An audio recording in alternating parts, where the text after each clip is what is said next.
Hello, what's up mga kadagat? Ito na naman po si Kadagat Vlog, muling nagbabalik at nagsasabing maraming salamat po sa inyong lahat.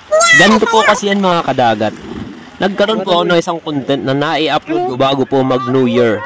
Tapos po, medyo mataas po yung view at humaabot siya ng followers na more than 100. Sa isang katulad ko po na small content creator, napakalaking tulong na po yun. Kaya nagpapasalamat po ako sa mga nag-share ng content na yun. Hindi yun mangyayaring ganun kung hindi po dahil sa inyo. Kaya sobrang salamat po. Ito nga po palang area namin na to, hinahandog ko sa inyo. Medyo matagal na po to kasi ngayon kasi po meron naman po tayong low pressure kaya wala naman pong laot.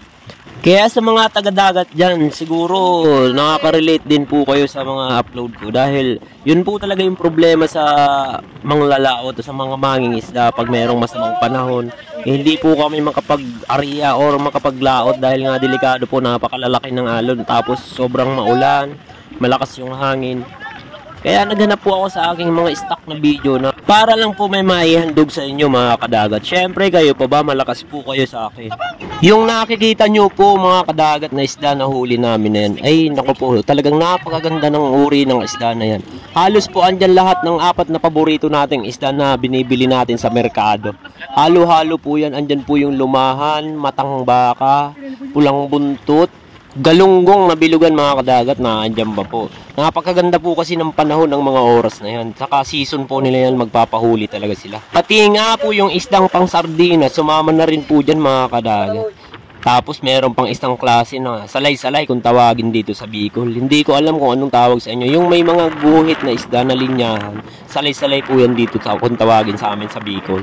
Nga pala mga kadagat, nung mga time na yan, mga August or September pa po siguro yan eh. Napakamura po ng isda niyan mga kadagat. Alam niyo po ba kung bakit? Dahil sobra po yung huli ng mga isda. Kumbaga, ang daming stock sa merkado. Kaya ang nangyayari po, bagsak presyo naman. Hindi katulad ngayong season na January, talagang taghirapan din po ng isda kaya sobrang mahal din po.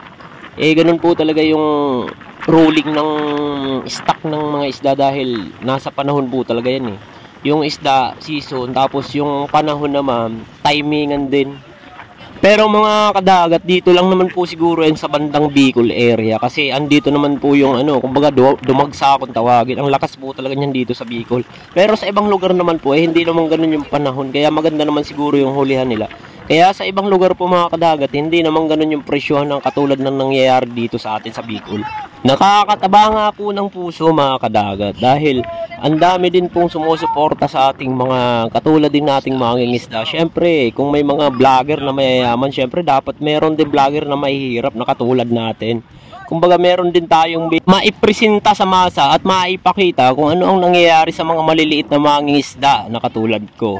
Kaya sa mga fisherman dyan, sa mga mangingisda ng Pilipinas, shout out po sa inyo, mabuhay po kayong lahat. At syempre sa aking mga followers sa Facebook at mga subscribers sa YouTube, wag na wag po kayong magsasawa na panoorin po ang aking mga content. At wag na wag nyo pong kalimutan mag-share ng aking content at mag-like, mag-comment. Dahil po isa po yun sa napakalaking basihan ng Facebook sa ni YouTube na hindi i-recommend ang video mo kung wala man lang nag-react sa mga video mo, sa mga content mo. Kaya please po, pa-support naman po. Umabot nga ng 4 na banyera na huli namin ng araw na yun. Kaya sa inyo po mga Kadagat Vlog, salamat po.